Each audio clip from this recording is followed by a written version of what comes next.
today's panel, and here with me, give a round of applause for our panelists.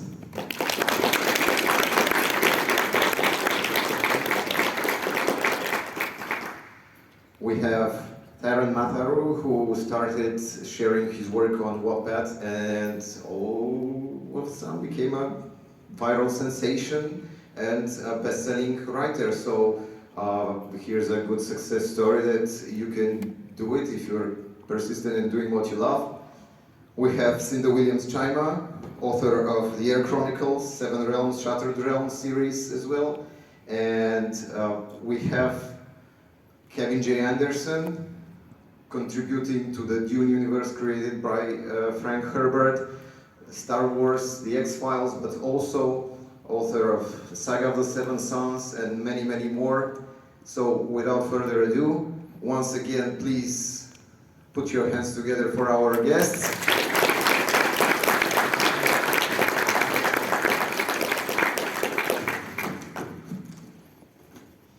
So today's panel is titled The Never-Ending Saga.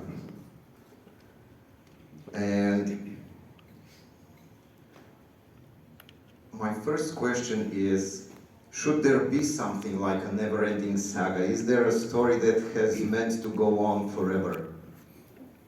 Yes, we call it life. Game of Thrones? No, I'm just joking. Sorry.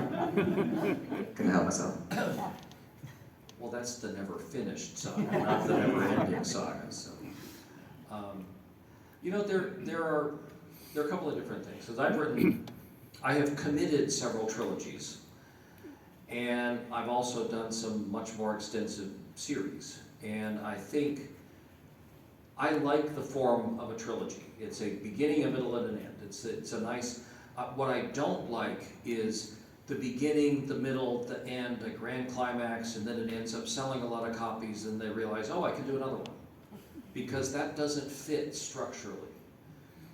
But if you create this great big world with all kinds of characters and all kinds of cool stuff and all kinds of cool planets or lands or something to explore, there's no reason you can't keep going and doing stuff. And it's kind of nice to have, say, like an overarching uber plot, but then each novel is a separate story in that. Star Trek can go on forever and ever and ever, and it doesn't because it's the planet of the week and they go to a different place. But the Lord of the Rings, when Frodo throws the ring into the Mount Doom and Sauron is killed, there's kind of not much to do after that unless you make up something else.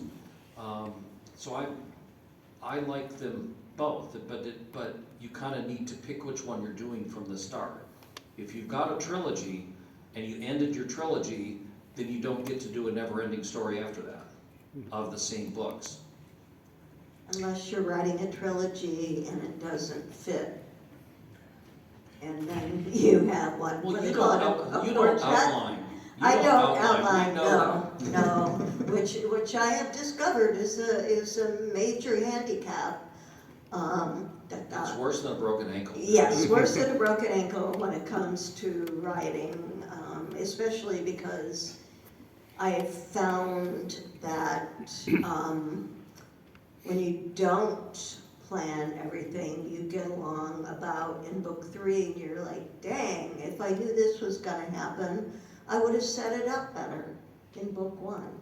Mm. So I definitely recommend for all of you, outline your books. Are there writers in the room?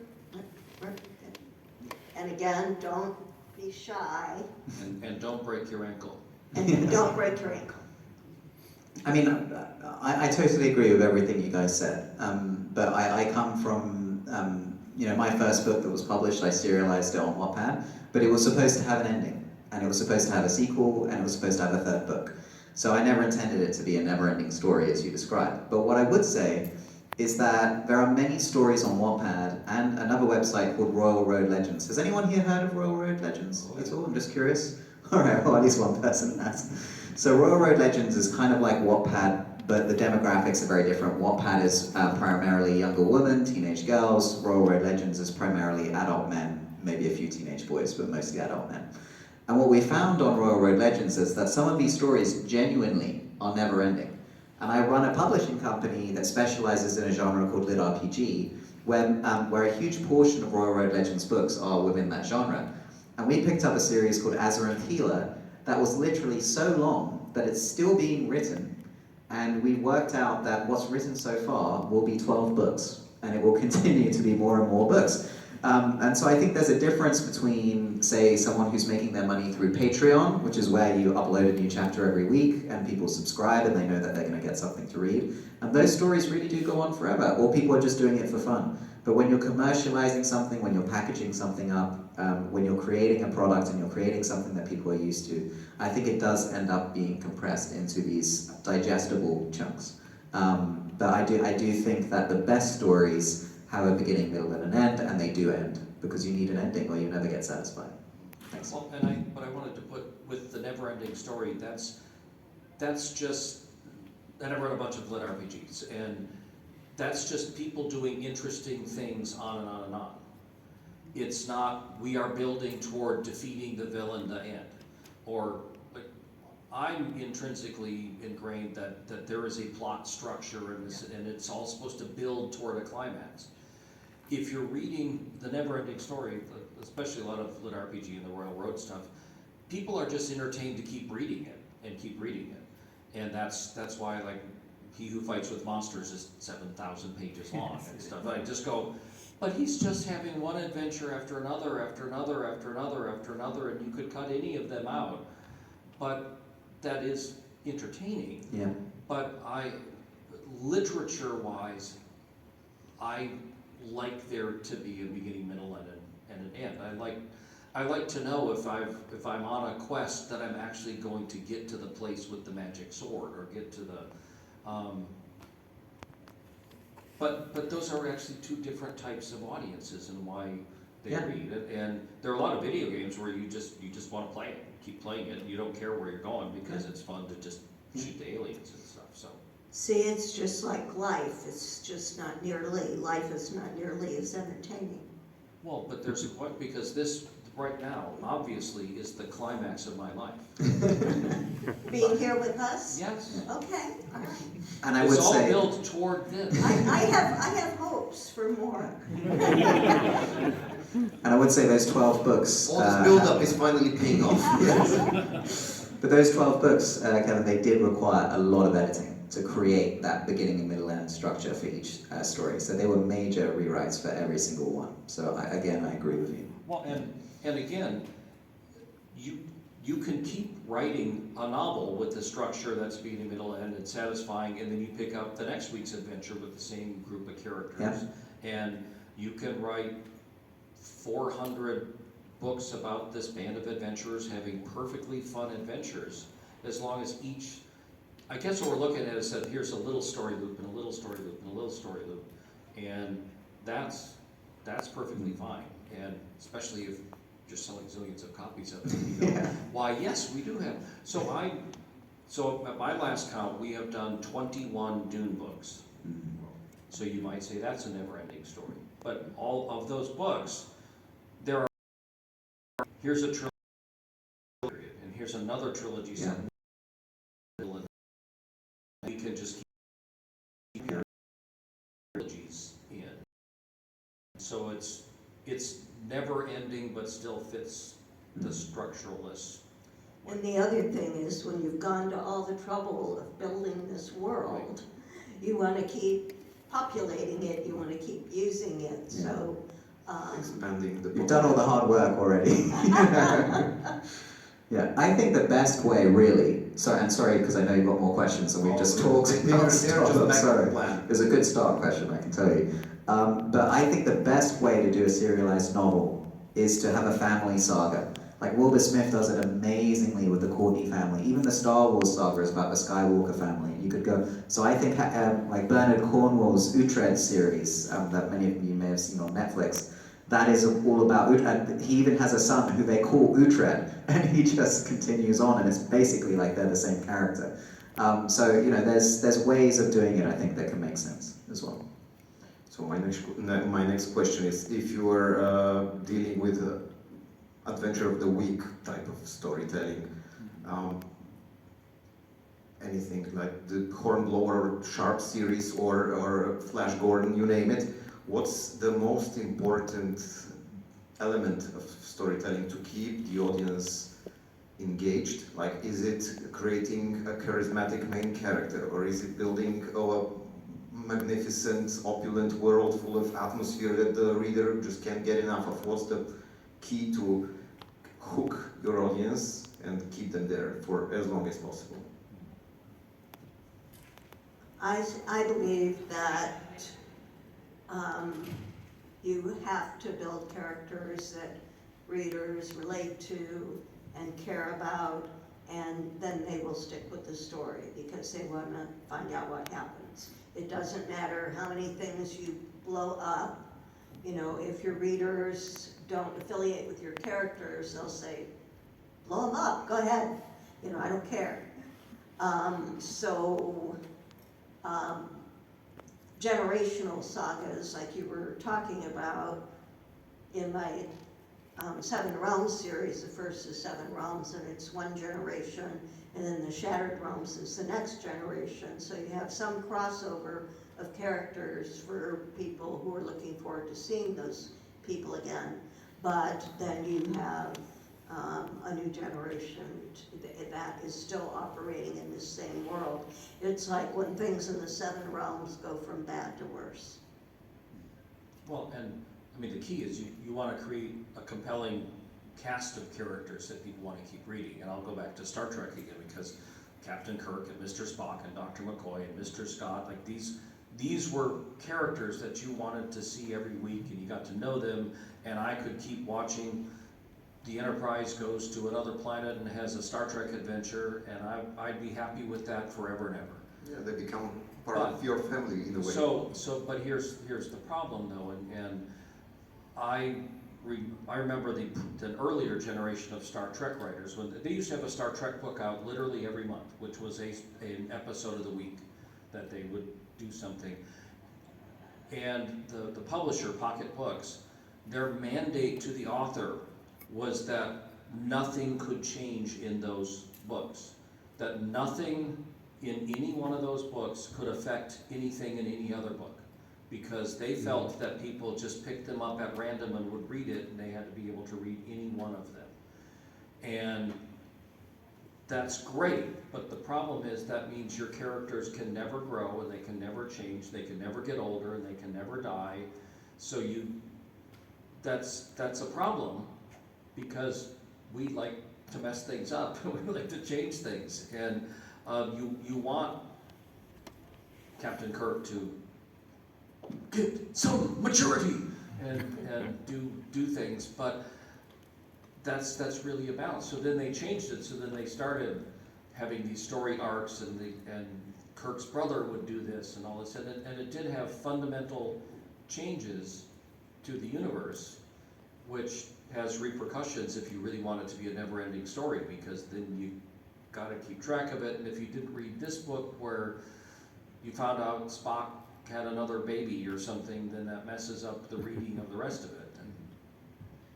No, I mean, we're using Monster of the Week as an example to talk about serialized fiction, sort of episodic fiction. And I remember maybe a year ago I wanted to go back and watch some of the classics, Buffy the Vampire Slayer, Supernatural, Smallville, etc., all these great TV shows that they made in the 90s and early 2000s. And I remember watching them and being completely unable to connect with them despite loving them when I was younger. And I realized what it was.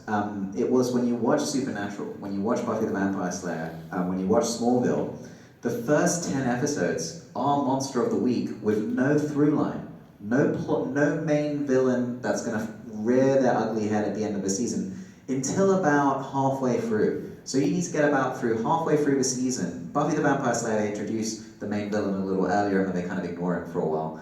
But Supernatural, they really don't give you much at all until, I think I remember researching, I was like, what episodes actually matter for season 2, 3, and 4? And they gave me 4 episodes to watch before, and it's a 22 episode season for season 1. So I think that's reflective of you need to have a main plot that carries through across the episodic part of it. You need to know that there's a greater evil or a greater challenge that's also manifesting in the background. It might even be the cause of these things. In Buffy the Vampire Slayer, without spoiling it, you learn that it's the Hellmouth. That is why these monsters keep coming every week. And so it does matter, but I just feel like if I was ever to write episodic Monster of the Week style television, I would make sure in episode 1, 2, and 3, the main villain is highlighted very strongly, the main plot, the main challenge.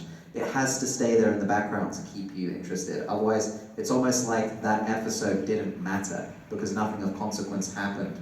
And you could watch the next episode without having seen the previous one, and you wouldn't even know that you'd missed an episode. And that's where I think there's an issue. Yeah, these days they even do like playlists. The mythology arc, that is like without all the filler episodes, you would just see the progression of the entire story, the development of the relationships and everything that really, really matters without the filler episodes. But that's a great segue to my next question. Wait, because I want to throw something in because you can screw that up too, though. Oh, yeah. Because I work for the X-Files, and I wrote stuff that were in the season 3, 4, when it really, that was the best season. So that was when that was the Monster of the Week, and there was a little bit of the alien genetic Conspiracy was stuff, going on. conspiracy. But then in later seasons, it was all about this goofy mythology, and I just went, just give me a monster 1 week or something, and it got so weird and convoluted into this mythology and supernatural. I love supernatural till they got so bogged down in Gabriel and the angels and all this, and I just went, I don't care about this, and I stopped watching because I wanted the supernatural. They hunt a monster every week. And so what I would like is to have the monster of the week, but know that there is something uber going on. That's the right way to do it. Yeah. So my next question was to be, when you are dealing with such a long series, when you are writing a multiple volume book series, how do you make it still welcoming to new readers, but at the same time rewarding long-time fans? By writing them in distinct trilogies so they can pick up any trilogy they want. Like literally that was our plan in the Dune books, because at the time we started writing them, Robert Jordan was still doing the Wheel of Time, and that was great. And it scared the crap out of me because I kind of wanted to read the Robert Jordan ones, but I'm a slow reader and I'm not going to read 15 2,000-page books. And I just saw that and I went, once I get onto this ride, I can't get off. And with all of our Dune stuff, you can read the Butler and John trilogy and stop. And you can read the House Atreides trilogy and stop. And I hope you don't. I hope you want to pick up another trilogy. But there is an off-ramp and you can stop. And I look at the TV series Game of Thrones. We won't talk about the books, but look at the TV series. Who on earth could tune into season 3, episode 1 and understand anything that's going on? You have to watch every episode to know what's going on. And what literally human nature is, there is attrition. Fewer people will watch episode 2 than watched episode 1. Fewer people will read book 2 than read book 1. And so if you have 17 books that you have to read all 17 of them, book 1 might sell a lot, but by the time you get down to book 17, you're going to have, people will have died wanting to read just because it takes so long. So I like to make each book self-contained enough that people who accidentally pick up book 2 or something can get into it. Well, and I think if you write for young adults, there's a certain... They grow up. They grow up. And I do have a lot of adult readers, but if a book series goes on and on and on, and you're a teenager and you're facing an entire shelf of books that you have to make your whole way through in order to reach a satisfactory ending, that's daunting. I can tell that the true fantasy reader, because the thicker the book, the better. You know, and the more books, they're like, I'm set. I've got 4 shop books to read now. So, again, with Seven Realms and Shattered Realms, there's a complete story arc in Seven Realms. You can read that, and I hope you will read Shattered Realms, but you can read that and be done and be satisfied.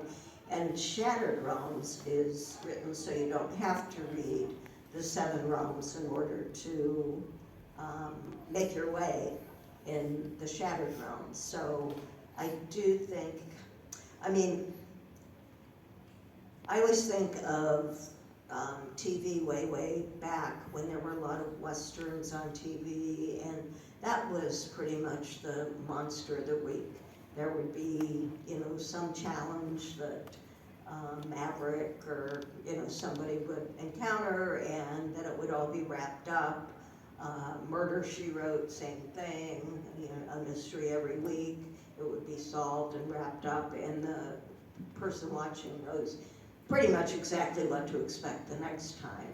But, yeah, I don't write like that. I mean, I do think as well, before Netflix, before the internet, etc., people didn't have as much choice in terms of what episode they're going to be watching. So Monster of the Week worked.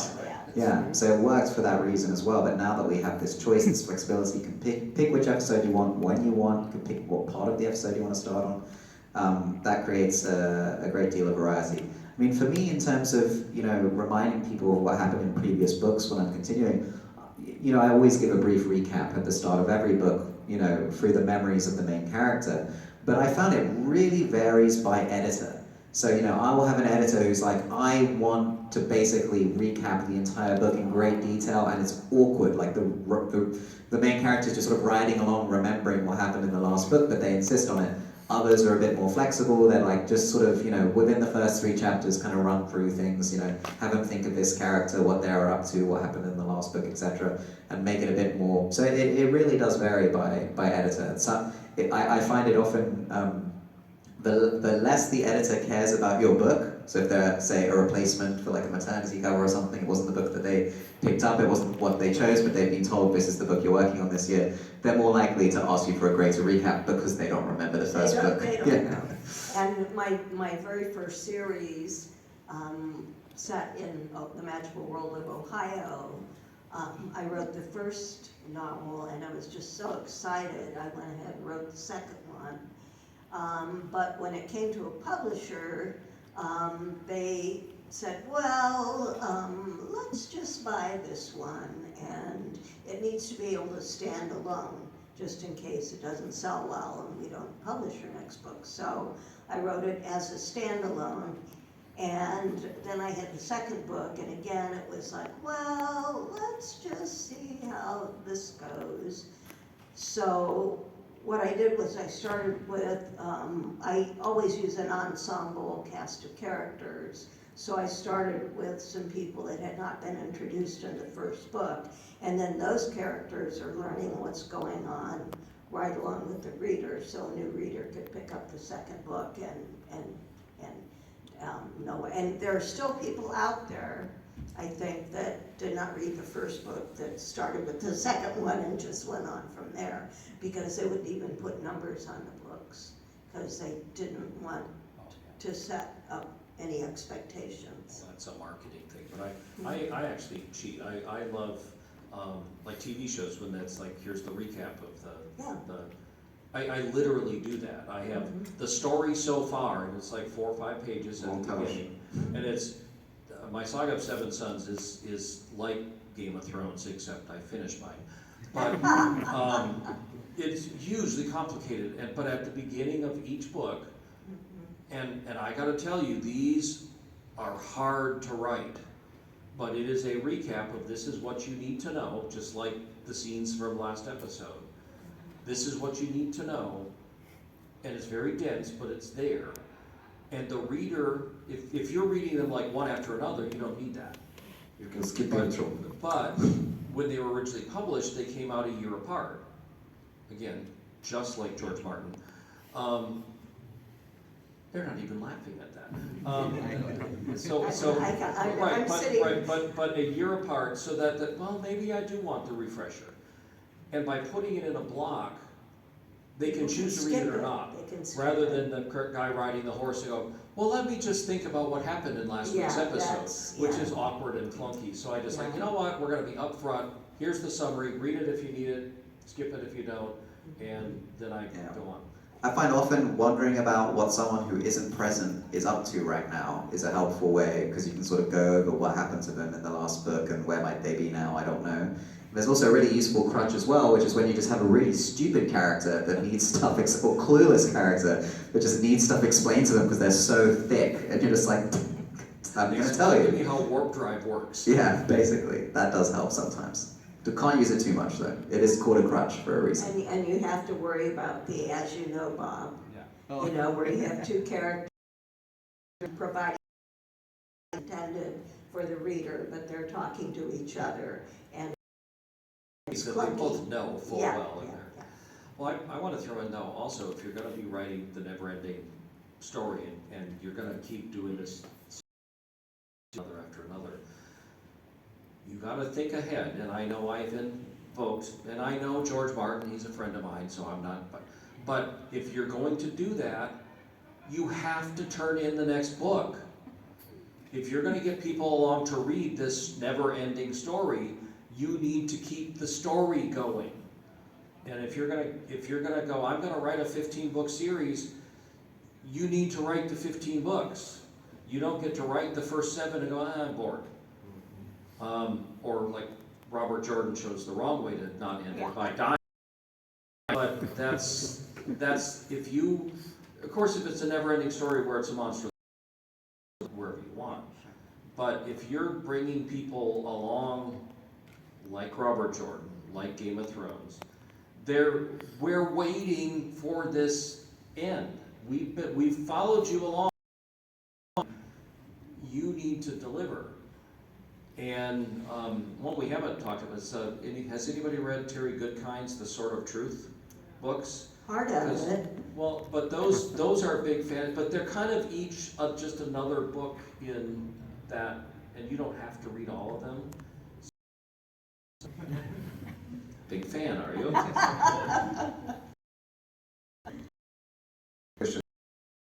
Found this working on sort of, and all of a sudden you think to yourself, oh, I established this rule, I established these pieces of law, volumes, and now I've heard by my own, get out of here. I figure out another way around it. I mean, of course you would retcon it, but They do that. but for me, I often find that there's an exception that proves the rule.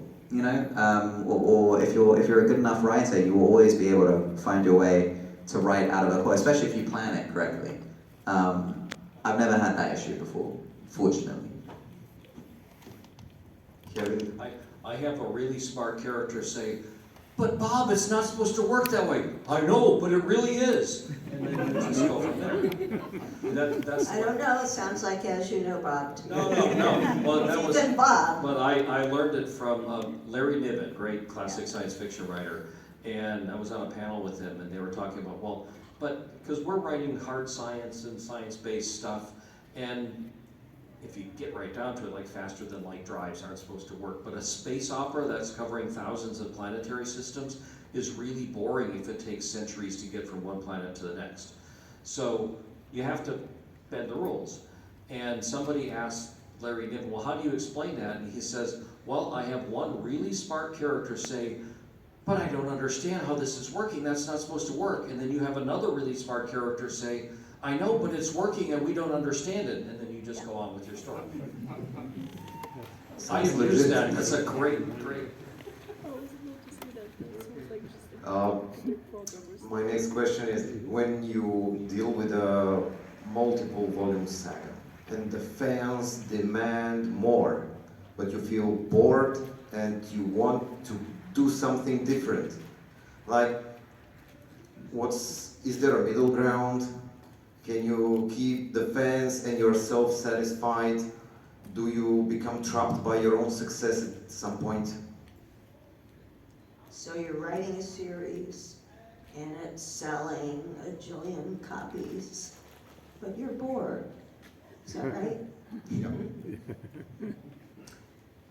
I think it would depend on what you're bored with, but you see that all the time. You feel like, okay, I feel like doing something different now. I want to let go. I'm done with these characters and I have other stories to tell, but fans are like, but we want another adventure with these guys. That's the thing about publishers. If you have books that do well, they'll say, we want something just like that other book you wrote, but different. You know, and even making a minor switch in fantasy genre. My first fantasy series was contemporary Ohio, set in a high school, and then I started writing about queendoms and, you know, princesses, and they're like, well, we don't think that, you know, and sometimes you just have to take a chance, and hope that you're writing, you know, you're gonna lose some readers along the way who are going to follow you to the next thing. But it's hard to say no to money, but I don't think you do anybody any favors if you just go through the motions, writing something that you've lost the heart for. Well, I think you work your butt off and do both. And that's what I have done, that if readers want this series, but I want to write about dinosaurs in the Amish or something else, well, I'll still write the book in the series, and I'll find time to write the one I really want to write. And that way they get satisfied. And I have been to the spot where it's just like, I really don't want to write this series anymore. I'm tired of it. But you sit down, but then you get all these fan letters, and you go, all right, well, they still want it. There's got to be something else, and you know, I work harder to try to find something to get into it. But when I started writing Star Wars books, there was a lot of backlash in the whole science fiction industry about, like, all these good writers, we're just losing them to writing these media tie-in books. Well, I wrote a lot of Star Wars books, but I never ever had a year where I did not write one book that was a Kevin Anderson book for me. And since most of the people complaining about that were writing less than one book a year anyway, I just kind of did, screw you. So. And that's how you get 180 books. 90. 190 books. See, I corrected you last time. I know, but I have a memory like a Just sieve. But I think that if you count the short stories in the comic books, it's way over 200. I mean, Oh, I wasn't counting stories. Very impressive. and what about you? Well, I wrote the Summoner series. It was originally a trilogy. They asked me to write a fourth book, but the story was over as far as I was concerned in terms of, you know, the main villain, and, you know, it was all wrapped up. So I wrote a prequel. And then they wanted another one, and I was like, well, the prequel's kind of done as well. So then I wrote a companion guide, which had like a diary of one of the characters, as well as like a demonology. It was kind of like a Pokedex in a way, and a few other bits. It was illustrated, that did fine. And then they still wanted another one, and then I was like, no, I need to write something different. But that's because I'm not as prolific. You know, I can do one book a year. I have 3 jobs. So, you know, writing's one of them, and it's my 3rd job, not my 1st job. So, you know, I can do one a year. That's about it. Well, we're all sitting here shocked, going like, the publisher asked you for another one? They always say, well, they didn't sell well enough, don't do anymore. Yeah, I was very lucky. I can't complain at all. But then they said they didn't want me writing young adult novels anymore. So, you know, even though we'd sold really, really well, they wanted me to write for younger or adults. Didn't really understand the logic, but I moved to adults. It's interesting too how a publisher will say, no, write for middle grade. Like it's a gear that you can remove and replace and begin speaking the language of a new audience. And I don't think, I mean, we all know a lot of people who, well, I don't know, we all know a lot of people who maybe they were writing for adults, and then they decide, well, I'm gonna write for teens. How hard could it be? Well, Yeah. it's hard. And yeah, so I think you have to honor your audience And, you know, most of us can't just shift gears, you know, and go from, you know, there's a lot of, you know, young adult authors that move to writing adult books and so on, but I think it's not as easy as publishers make it out to be. Well, publishers don't know what they're doing either. But they pretend to know. And they're paying the bills, but one of the greatest pieces of wisdom I ever heard was, you know, nobody knows what readers want until they tell us. So there are all these experts out here saying what readers want now is romantasy or something else. They want a book that makes them feel like that other book they read that they enjoy, but it's not a formula necessarily. And I don't think I've written a single book where somebody hasn't said, nobody's reading that anymore. But what readers want and what readers need are two different things. So I want to give them what they want, but I don't think publishers necessarily know what they want. And that's why you have these surprise, I mean, the first book in the Rebecca Yarrow's romantasy series. Fourth Yeah, that was a surprise hit. She'd been writing romance, and it turned out she's damn good at writing fantasy as well. But nobody expected that until it happened. I mean, have any of you guys ever sat in an acquisitions meeting at a publisher? So I worked at They Penguin. don't let me in. Yeah. Well, I wasn't an author then. I worked at Penguin Random House for a while, and I sat in a whole bunch of acquisitions meetings, and I understood how they decide what books to publish, and it was depressing, I must say. And now this was for non-fiction, so I can't speak to how they talk about fiction. And this was many years ago. This is, God, I'm aging myself now. It's more than 12 years ago now that I was there. But it was fascinating. They basically say, like, this book sold this many copies, and this book is really similar to that book, so we think it's going to sell that around that many, and then we're going to, so for an advance, we'll do a third of, you know, of what the author would make if they sold that many, and then we can go up to 50% if there's an auction or if someone else is interested, and then we'll market it to the same people in the same way. And that is, it was fascinating how much of their decision was based on another existing book series, usually one that they published themselves, but sometimes it would be one that they hadn't and they had good data on. And that was like a huge portion of the decision-making process. And I found that really interesting and a little depressing. Yeah.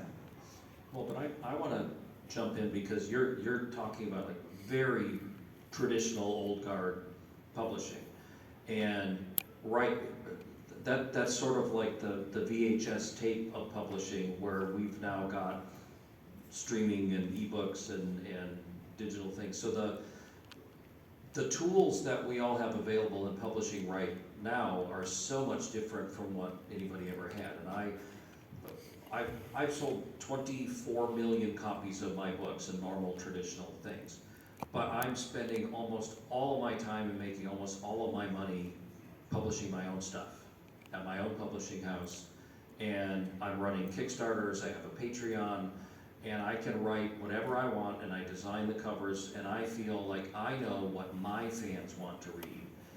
And even if I have 1,000 fans and I make 100% of the money on it, that's better than 100,000 fans that I make 2% of my Star Wars royalties. So, and you can take a chance and you can do something that you believe in. You can write a book that you just know that somebody out there is going to want to read, this cowboy, vampire, steampunk Amish detective, or Amish at night. I mean, these things. Well, that one actually is my one traditional book this year. But it's different now in that because you did your Wattpad, and we were talking about Royal Road and stuff before. I had some stuff on Wattpad and I had like 600,000 downloads and then nobody ever bought anything else. So I made no money on it. Yeah, Wattpad. Yeah, I got a lot of readers, but they didn't buy anything else, so I don't want to waste it. I would not recommend Wattpad as necessarily a good springboard for a series that you want to publish traditionally. It might be good for a series that you're like, this is never going to get published, I've written it, I want to share it, build an audience with it, then it's useful. But I wasn't allowed to say this at the time, but when they bought the Summoner series on the back of its Wattpad success, they were really expecting a huge number of pre-orders. I did a big pre-order campaign, I funded a lot of it myself, I had like crochet plushies knitted, and if you pre-order you might get one of those. As we all do. All sorts of stuff. This was a new author who didn't know what works and what didn't, so I was throwing the kitchen sink at it. And we got less than 50 pre-orders for the first book in the Summoner series. Wattpad, these guys, they don't have credit cards of their own, that's why they're reading on Wattpad. They're reading about 50 books at a time. Free content. Yeah, so when you tell them, hey, so in a year's time you'll be able to buy this book that you never even finished and you're reading at the same time as 20 other novels, they usually aren't. But what I found it was useful for is that when the book was out, when they were shopping with their family, they'd be like, oh my god, I recognize that book and I'm going to buy it because I remember enjoying it. So it's terrible for pre-orders, but it's great for an ongoing trickle of sales. And I would also say that the sample that I left on Wattpad was getting read 100 times a day for a long time. And that was generating, 5, 10 ebook sales a day, which is nothing to sniff at. Keeps you in the rankings, very helpful. So there are some great things about Wattpad, for sure. But I would not say it's like where you should go to build an audience with a book that you actually want to publish. I would say it's a great place to practice, put your fan fiction on, put your failed novels that you put in a drawer and you don't think they're good enough to publish. That's a great place to do it. And Royal Road Legends, if your demographic that you're targeting is more masculine than feminine, then maybe that's where you want to serialize your story rather than Wattpad. Yeah. Okay, Well, so I think the point I was trying to make is that you have like 300 options that you never had before, and yes, the acquisition meetings, I've been to some, they're really depressing. And most people who send their manuscript into Penguin Random House or wherever, it'll get rejected. I mean, I have no clue, but it's probably 0.1%, maybe even less than that. But you can still publish your book on your own. Even in Poland, you can still put it up on Kindle Unlimited. You can so you can get your book out there and sell it and make money out of it. You can put it up on Wattpad or Royal Road and you won't make money at it, but you get people to read it. So these are things that, when I started out as a writer, you made it in the New York. If you were one of that 1/10 of 1%, or you didn't make it at all. There was no such thing as any other indie publishing and stuff. And what I think is really terrific about is this is great for international authors, because if you're in Poland and you're writing a book, even in English, and you're sending it to a New York publishing house, they're going to look at it and like, well, how can we get their readers from Poland to buy books here in the United States? You're so foreign I mean, author. really, but if you publish it on Kindle and do it,